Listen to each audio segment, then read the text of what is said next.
Hitler's favorite word, Hydra. His core team called Hydra, who can assassinate anyone. So I have taken inspiration from Hitler. I have named as a Hydra. I have established a organization. I have given Hydra. Good. I have demolished like anything. You go and Google, you can see Iran, you can see Israel or anything. You can compare with those demolitions and these demolitions.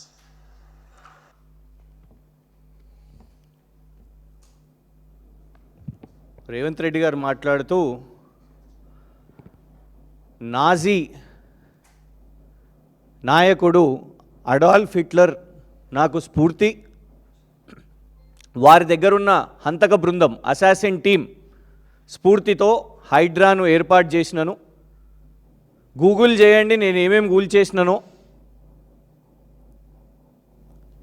Iran ఇజ్రాయెల్కి పోల్స్తూ ఇక్కడ తెలంగాణ రాష్ట్రంలో జరిగిన పేదల ఇల్లు కూల్చివేతలు, అది ఖమ్మం కానివ్వండి, హైదరాబాద్ నగరంలో కానివ్వండి, మూసీ దగ్గర కానివ్వండి, ఎలాంటి నోటీసులు ఇవ్వకుండా ఇవాళ గౌరవ హైకోర్టే ఎన్నోసార్లు హైడ్రాను తప్పుపడుతుంటే రేవంత్ రెడ్డి గారు ఇక్కడ ఉన్న తెలంగాణ ప్రజల మీద, పేద ప్రజల మీద ఇల్లు కూల్చివేతలు చేస్తూ దాన్ని చాలా గొప్పగా హిట్లర్ తనకు స్ఫూర్తి అని మాట్లాడడం. ఎవరైతే లక్షల మంది ఊచకోతకు కారణమైన హిట్లర్ ఇవాళ జర్మనీ దేశంలోనే హిట్లర్ చేసిన క్రైమ్స్కి ఇప్పటికీ జర్మనీ ప్రజలు వాళ్ళు క్షమాపణ చెప్తూనే ఉన్నారు. అసలు చరిత్రలో తన మూలాలే లేని పరిస్థితి. అసోంటి నాయకుడు, అసోంటి నాజీ నాయకుడు ఒక కాంగ్రెస్ ముఖ్యమంత్రికి స్ఫూర్తి అంట. తెలంగాణ రాష్ట్రం సాధించుకున్నది ఆర్టికల్ 3 పార్లమెంటు రాజ్యాంగబద్ధంగా తెలంగాణ రాష్ట్రాన్ని ఏర్పాటు చేసుకున్నది.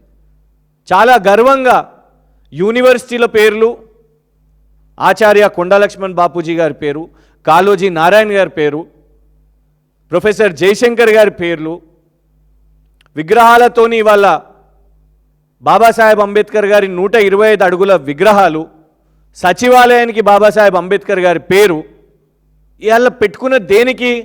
తెలంగాణను ఇలాంటి సిద్ధాంతకర్తలు, ఇలాంటి స్ఫూర్తి ప్రదాతలతోని తెలంగాణ ఈ ఆలోచన విధానంతో ముందుకు పోతుంది అని అనుకుంటే రేవంత్ రెడ్డి గారు మాత్రం స్ఫూర్తిగా ప్రభుత్వ సంస్థల్లో ఇవాళ మేము హిట్లర్ తరహాలో హిట్లర్ హంతక బృందాలను మేము తీసుకొని వస్తున్నామని చెప్తారు.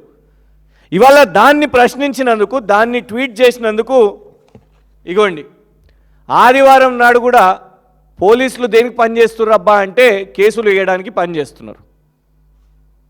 ఇవాళ దీంట్లో ఏమని అంటారు?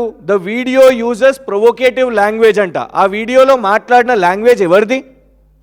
రేవంత్ రెడ్డి గారిది కాదా? ఆ వీడియో గురించి ఇవాళ దేశవ్యాప్తంగా చర్చ జరుగుతుంది. ప్రతి ఛానల్లో ఇవాళ అదే చర్చ. ఆ వీడియోలో మాట్లాడింది రేవంత్ రెడ్డి గారు అయితే మా మీద కేసు వేయడం ఏంది? వేయాల్సింది రేవంత్ రెడ్డి గారి మీద కదా. ఇంకా దారుణం ఏంటంటే దాని మీద సెక్షన్లు ఇంటెన్షనల్ ఇన్సల్ట్ అంట. ఇంటెన్షనల్ ఇన్సల్ట్ అని ఇన్సల్ట్ ఇవాళ తెలంగాణ ప్రజలను చేస్తున్నారు రేవంత్ రెడ్డి గారు. ఇవాళ రేవంత్ రెడ్డి గారిని ఒక రాష్ట్ర ముఖ్యమంత్రి గింత మూర్ఖంగా మాట్లాడతాడా? అసలు మన దేశం యొక్క పునాదులు ఏంది? భారతదేశం పునాదులు ఏంటిది? మహాత్మా గాంధీ, బాబాసాహెబ్ అంబేద్కర్, పండిత్ జవహర్లాల్ నెహ్రూ గారు, లాల్ బహదూర్ శాస్త్రి గారు, సర్దార్ వల్లభాయ్ పటేల్ గారు, ఇలాంటి ఎంతోమంది నేతల త్యాగాలతోని ఈ దేశం, భారతదేశం నిర్మాణం అయితే రేవంత్ రెడ్డి గారు అడాల్ఫ్ హిట్లర్ అని చెప్పి దేశాన్ని, రాష్ట్రాన్ని అవమానిస్తున్నారు, తెలంగాణ రాష్ట్రాన్ని అవమానిస్తున్నారు. మా మీద కాదు ఇన్సల్ట్ వేయాల్సింది, రేవంత్ రెడ్డి గారి మీద ఇన్సల్ట్ సెక్షన్స్ వేయాలి. ఇంకా దారుణం ఏంటంటే ఇందులో చివరి లైన్ ఏమని రాస్తారంటే ఎస్పీ ఐపీఎస్ హర్షవర్ధన్ గారు Telangana cyber crime department, cyber security bureau అని ఒకటి ఏర్పాటు చేశారు. ఇది సైబర్ క్రైమ్ కాదు, ఇది సైబర్ డ్యామేజ్ కంట్రోల్ బ్యూరో లాగా నడుస్తున్నది. ఇది cyber damage control. Revanth Reddy గారు చేసే వ్యాఖ్యలను ఎవరు కూడా రాష్ట్రంలో ప్రశ్నించొద్దు అని, అది మీడియా వాళ్ళైనా సోషల్ మీడియానైనా ఎవరు ప్రశ్నించగానే ఈ డ్యామేజ్ కంట్రోల్ వస్తుంది. ఈ ఐపీఎస్ హర్షవర్ధన్ గారు ఇమీడియట్గా అక్కడ ఎక్స్కి పంపించేస్తారు. అది ఆదివారం కానీ ఆదివారమే ఇంకెక్కువ పనిచేస్తుంది ఈ ప్రభుత్వం. అయితే ఇందులో విచిత్రం ఏంటంటే లాస్ట్ లైన్ ఏమని రాసిరంటే, informing the user could cause them to flee or conceal their identity which would hinder the investigation. మీరు ఈ ట్వీట్ చేసిన యూజర్ అంటే మాకు సమాచారం ఇస్తే మేము పరారీ అయిపోతామంట, మరి దేశం నుంచో రాష్ట్రం నుంచో మాకు సమాచారం ఇవ్వొద్దంట. ఇది నిజంగానే హిట్లర్ పాలన. ఎందుకు చెప్తామంటే ఇవాళ 35(1) BNS ఎందుకున్నది, గతంలో 43 CRPC ఎందుకున్నది? మన చట్టాలు ఏం చెప్తే అంటే ఎవరు నేరం చేసినా FIR ఫస్ట్ ఇన్ఫర్మేషన్ రికార్డు వాళ్లకు నోటీస్ ఇవ్వాలి, నంబర్ 1. వాళ్ళ వకీల్కి సమాచారం ఇవ్వాలి, నంబర్ 2.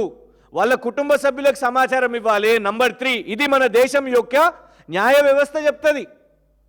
కోర్టు జడ్జి గారి ముందు మెజిస్ట్రేట్ ముందు మనను ప్రవేశపెట్టినప్పుడు ఫస్ట్ అడిగే ప్రశ్న మీ కుటుంబ సభ్యులకు తెలుసా, మీ అడ్వకేట్కి చెప్పిర్రా పోలీసులు అని అడిగే ఫస్ట్ ప్రశ్న.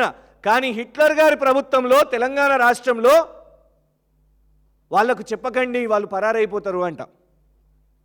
అంటే చట్టాలను ఎంత దారుణంగా కిరాతకంగా హిట్లర్ గారి ప్రభుత్వం, రేవంత్ హిట్లర్ గారి ప్రభుత్వం వాడుకుంటుందో దీంతోనే అర్థమైపోతుంది. మాకు సమాచారం కూడా చెప్పొద్దు అని అంటే ఇక మీకు రాజ్యాంగం పేరుకి రాహుల్ గాంధీ గారు రాజ్యాంగాన్ని పట్టుకుంటారు. రాజ్యాంగాన్ని పట్టుకొని దేశం మొత్తం మాది మొహబ్బత్కి దుకాన్, మాది ఇంద్రమ్మ పాలన అని చెప్తుంటారు. గిదా మీ మొహబ్బత్కి దుకాన్. దొంగగా కేసులు వేయాలి, అది కనీసం సమాచారం కూడా ఇవ్వద్దంట, నోటీసులు ఇవ్వద్దు, ఏమి ఇవ్వద్దు, వాళ్ళకి తెలియవద్దు. తెలియకుండా మేము పీటీ వారెంట్లు వేస్తాం, రాత్రికి రాత్రి ఇంట్లలో చొరవడతాం, అరెస్టులు చేస్తామని. అసలు ఇవాళ ఈ హిట్లర్ అన్న దానికి హిట్లర్ స్ఫూర్తి రేపు ఇట్లనే వదిలేస్తే రేపు హిట్లర్ కోసం విగ్రహం కూడా కడతారు రేవంత్ రెడ్డి గారు. ఎంత నిస్సిగ్గుగా పేదల ఇళ్ళ మీద కూల్చేస్తూ కనీసం నోటీసులు కూడా ఇవ్వకుండా ఇవాళ వాళ్ళు ఏ విధంగా అయితే ఇవాళ ఇల్లు కూల్చేస్తున్నారో ఆయనే ఎంత అహంకారంతో హిట్లర్ అని గొప్పగా అహంకారంతో మాట్లాడుతున్నాడో దానికి నిదర్శనం. మేము ఎక్కడ కూడా పారిపోము, రేవంత్ రెడ్డి గారికి చెప్తున్నాం, హిట్లర్ ప్రభుత్వం యొక్క పోలీస్కి కూడా మేము చెప్తున్నాం. బరాబర్ మేము ట్వీట్ వేసినాం, ఆ ట్వీట్ని తొలగించాం కూడా. ఏదైతే రేవంత్ రెడ్డి గారు మాట్లాడిర్రో హిట్లర్ గురించి స్ఫూర్తి ప్రదాత అని మాట్లాడిర్రో దాన్ని మేము తొలగించాం. ఇక్కడికి వెళ్ళి పరారు కూడా కాము. మేము ఉద్యమ పార్టీ, ఉద్యమకారులం కాబట్టి ప్రజల పక్షాన మాట్లాడతాం. నువ్వు చేసే ప్రతి ఒక్క రైతుల మీద కానివ్వండి, నిరుద్యోగ యువత మీద కానివ్వండి, నిన్న స్టేట్మెంట్ 27,000 ఉన్న పాఠశాలలు 4,000కే కుదించేస్తాం. అది హిట్లర్లో ఒక నిర్ణయం. హిట్లర్ కనీసం చర్చించాడు కూడా. ఇవాళ పిల్లలకి ఎంత ఇబ్బంది అవుతుంది, కనీసము స్కూళ్ళు కూడా నువ్వు స్కూల్లో సక్రమంగా దాన్ని చేయలేక నువ్వు పూర్తిగా దాన్ని సగానికి సగం కాదు 75% తగ్గించేసి 4,000 చేస్తా అంటావు. ఇది హిట్లర్ యొక్క పాత్ర.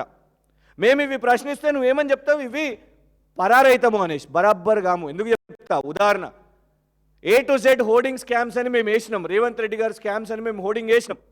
ఆనాడు అరెస్టులు చేస్తే మా యొక్క బీఆర్ఎస్ కార్యకర్తలు అక్కడ కంటోన్మెంట్ నుంచి వాళ్ళని అరెస్ట్ చేస్తే వాళ్ళ పక్షాన నేరుగా పోలీస్ స్టేషన్కి పోయి అవును మేమే ఇప్పించినామని చెప్పినాం. మేము అట్లా ధైర్యంగా చేస్తాం. మేము ఎక్కడ కూడా ఏదన్నా స్టాండ్ తీసుకుంటే ఆ సోషల్ మీడియాలో కానివ్వండి, బయట గ్రౌండ్ మీద కానివ్వండి, మేము చేసినాము, ఇది మిమ్మల్ని అడిగే ప్రశ్న అని చెప్తాం. ఇలా నిజంగా కాంగ్రెసే కాదు, భారతీయ జనతా పార్టీ పరిస్థితి కూడా విచిత్రంగా ఉన్నది. అలాదైతే దారుణం. సొంత పార్టీలోనే ఎంపీ గారి మీద ఇంకొకళ్ళు వాళ్ళ పార్టీకి చెందిన ఎంపీ వాళ్ళ అనుచరులు పోస్టర్లు వేస్తున్న పరిస్థితి. సొంత ఎంపీ మీదనే. ఇగోండి నిన్న ప్రెస్ నోట్లోనే వచ్చింది. అంటే దేనికి ప్రతీకార రాజకీయాలు వాళ్ళు చేసుకుంటున్నారో మాకు తెలియదు. కానీ ఒకటి ఏంటంటే ఇందులో ఉన్న ఫస్ట్ పేరు బీజేపీ యొక్క మా కంటోన్మెంట్ బోర్డు మెంబర్. మేము ఈటల రాజేందర్ గారిని కూడా కోరుతున్నాం. మేము ఈటల రాజేందర్ గారు మా కంటోన్మెంట్ ఏం పాపం చేసింది? 2015లో ఎన్నికలు అయితే ఇవాళ 2026 11 సంవత్సరాలు మాకు ఎన్నికలు కాకుండా మీ బీజేపీయే నామినేటెడ్ సభ్యులను వేసుకొని వాళ్ళు ఏంది పరిస్థితి అంటే అక్కడ ఉన్న ముగ్గురు మొన్నటి వరకు బోర్డు మెంబర్లుగా ఉన్న వాళ్ళు ముగ్గురు ఒకళ్ళ మీద ఒకళ్ళు ఇవాళ కొట్లాడుకుంటున్నారు.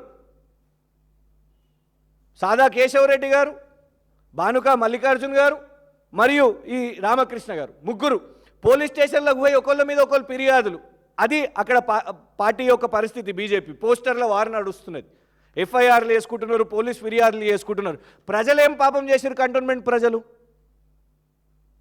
దయచేసి ఎన్నికలు పెట్టండి, ఈ పంచాయతీ ఎందుకు మాకు?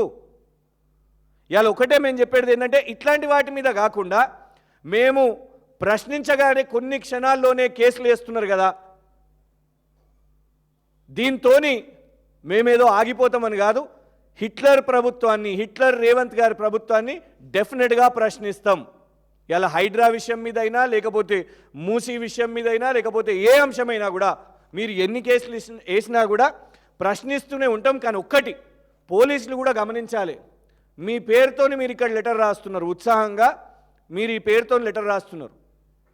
ఇది అందరూ కూడా గుర్తుపెట్టుకుంటారు, తెలంగాణ సమాజం గుర్తుపెట్టుకుంటుంది. మీరు వేసే ఇన్ని కేసులు 35, 36 కేసులు, 36 కేసు ఇన్ని కేసులు వేస్తుంటే ఖచ్చితంగా తెలంగాణ సమాజం కూడా ఇది గుర్తుపెట్టుకుంటుంది. హర్షవర్ధన్ గారు, మీరు ఇందులో రాసిన లాంగ్వేజ్, ఇందులో స్పష్టంగా హిట్లర్ అని మాట్లాడింది రేవంత్ రెడ్డి గారు. మీరు ఎంతోమంది బీఆర్ఎస్ కార్యకర్తల మీద, తెలంగాణ వాదుల మీద, సోషల్ మీడియా యూజర్స్ మీద మీరు వేస్తున్న కేసులు డెఫినెట్గా ప్రభుత్వం పక్షాన మీరు ఏ విధంగా అయితే ఓవర్ ఎంతూజియాస్టిక్గా పనిచేస్తున్నారో ఇది మంచి పద్ధతి కాదు అని సవినయంగా ఈ తెలంగాణ క్రైమ్ సెక్యూరిటీ బ్యూరో వాళ్ళకి చెప్తున్నాం.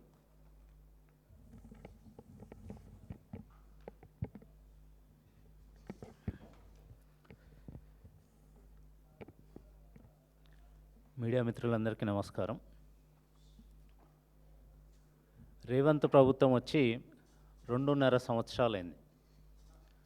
ఈ 2.5 సంవత్సరాల నుంచి ఆయన పాలన మొదలుపెట్టిన రోజే ప్రమాణ స్వీకారం చేసిన తర్వాత ఏ ముఖ్యమంత్రి అయినా, ఏ నాయకుడైనా నిర్మాణం గురించి మాట్లాడుతూ మొదలు పెడతారు. కానీ వీరు కూలగొట్టడం అని మొదలుపెట్టే మొదటి రోజే బుల్డోజర్ని వాడి, మొదటి రోజే ఇనుప కంచెలు తొలగించినామని చెప్పి మొదలుపెట్టిన ముఖ్యమంత్రి ఈ రేవంత్ రెడ్డి. ఈ 2.5